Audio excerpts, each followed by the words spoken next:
out of the ACLU in Missouri. Missouri. The ACLU of Missouri has filed a lawsuit against the city of Wentzville for violating a person's freedom of speech when she was removed from a public board of aldermen meeting by order of the mayor, after she raised concerns about a recently installed "In God We Trust" sign on the front of the city council's dais. The right to engage with public officials without retribution is the heart of a thriving democracy. Just because a public official does not like what someone says about his decision does not give him the right to intimidate someone or censor constitutionally protected speech. In February, Sally Hunt was approved to speak for 5 minutes during the open forum portion of a Wentzville Board of Aldermen's meeting. In her request for permission to speak, she noted she would discuss the "In God We Trust" sign, referring to a recent decision to make and install a 16-foot sign on the dais inside Wentzville City Hall without a public vote. And so, the ACLU has filed a lawsuit against the city of Wentzville on behalf of Sally Hunt, seeking remuneration for violation of her free speech rights under the First Amendment because she was removed from the meeting for raising concerns about the "In God We Trust" sign.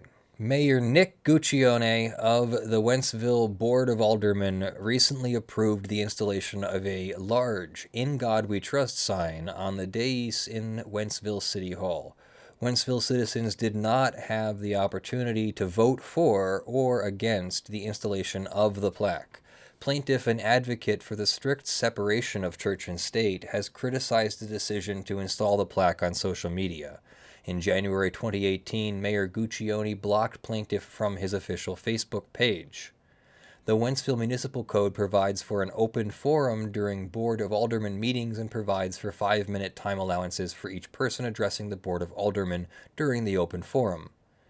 The city of Wentzville provides the option to submit a speaker appearance form prior to the Board of Aldermen meeting, which the presiding officer, Mayor Guccione, reviews and approves. The open forum portion of the Board of Aldermen meetings is a public forum. Plaintiff submitted her speaker appearance form on February 14, 2018. The speaker request card listed her name, address, and speaking topic as "In God We Trust." Plaintiff's request to speak was approved for the February 14th meeting, and she was called to speak by Mayor Guccione, the presiding officer. She spoke at the podium when it was her turn, and she remained within the 5-minute limit. She sought to explain her belief that the plaque would alienate citizens who did not believe in God or did not believe the sign should be in City Hall. She stated that some Wentzville city residents disagreed with the sign, such as those who do not believe in a higher power, but who were afraid to come forward because they feared intimidation. She stuck to her pre-submitted topic, spoke in an audible tone of voice, used no profanity, did not engage in slander, name-calling, making personal attacks, did not raise her voice beyond normal public speaking volume, and addressed her comments to the board as a body, and remained at the podium. After 4 minutes and 35 seconds, Mayor Guccione interrupted plaintiff's speech and stated her time was up. Plaintiff thanked Mayor Guccione for his time and moved away from the podium to return to her seat.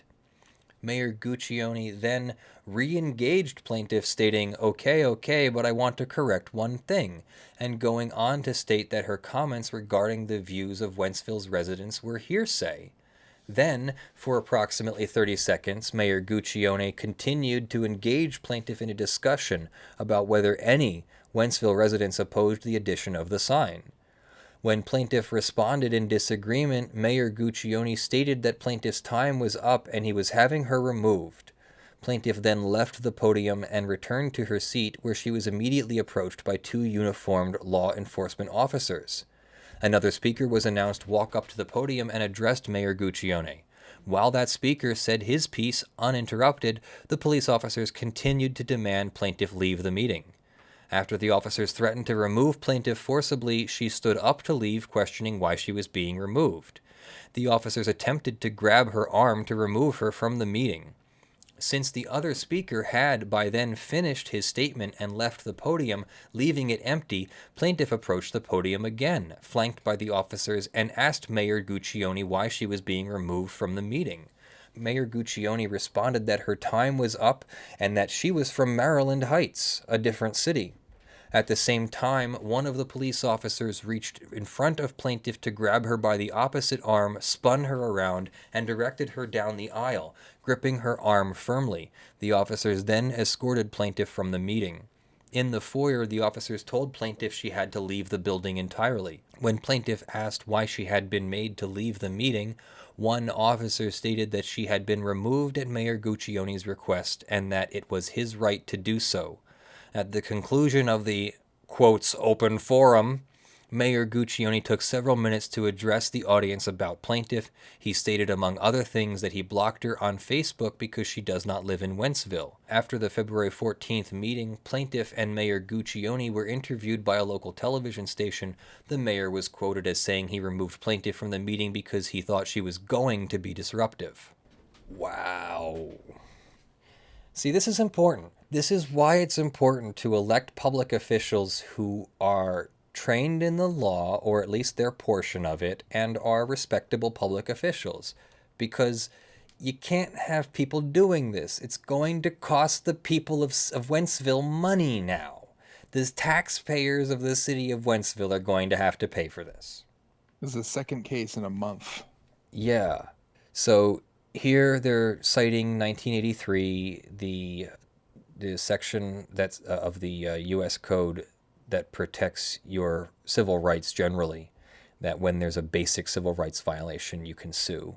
So she was in a public forum. She's protected by the First Amendment. She has not violated any law. She spoke during an open forum. She was approved to speak, etc.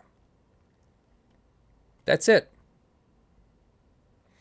And I would expect a similar outcome to what we saw in Sibley.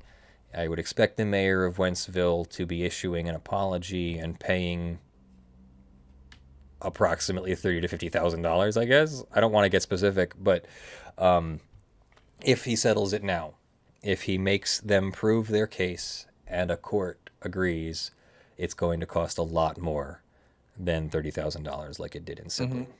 Mm-hmm. But imagine if you're in Wentzville. Like, what's the population of the town of Wentzville? Let's calculate out how much this is going to cost the town of Wentzville. I mean, this isn't a simple matter of asking her to stop. They removed her, right? So it appears that they just completely removed her. Yeah. So a population of 37,000 population is approximately going to cost every citizen $1 to pay for this, if it's settled quickly. Every citizen has to go to the mayor's office, metaphorically speaking, and give the mayor a physical dollar and be like, here's for your mess up. And there's almost nothing the city can do about it. Like, they elected the mayor. The mayor did that. Sorry, Wentzville. You're not allowed to do that. You can't remove people from an open forum who are obeying the law just because you disagree with them. Thank you very much to our sponsors. Right now we have a $500 video sponsor, Kareem Harper, who is sponsoring a video about the Cambridge Analytica Facebook data privacy situation. We're working on a script for that. Give us about 2 more weeks on that and we'll be good. Our $50 plus supporters for April are DJ Gilcrease, John Steele, Gavin Barnard, The Godslain, Evie, Andy, Kyle Mudrock, John H. Anderson, Veramantane, Sean McNamara, William Gonzalez, Michael Pierce, and LVE. Thank you all very much for your support. And thank you to the 210 $5 plus supporters that are supporting. I'll have you scrolling on the screen when we do the video, as well as you're on the LED panel behind me, which I tried to be out of the way a little bit more this time, so hopefully that worked out for you. Thank you all the supporters, including the ones that are not listed. Your support is invaluable. It keeps this channel going. The YouTube money at this point is way less than it used to be, and it's all working out to be about the amount of money we need to keep this channel going. Have a great week. I'll see you in the videos as they drop. I'll see you from Washington, D.C. later this week, and then we'll see you next Sunday for the next Sunday show. And who knows what happens after that. The world's a big place and there's a lot to do. So It's interesting. Love you all. See you later.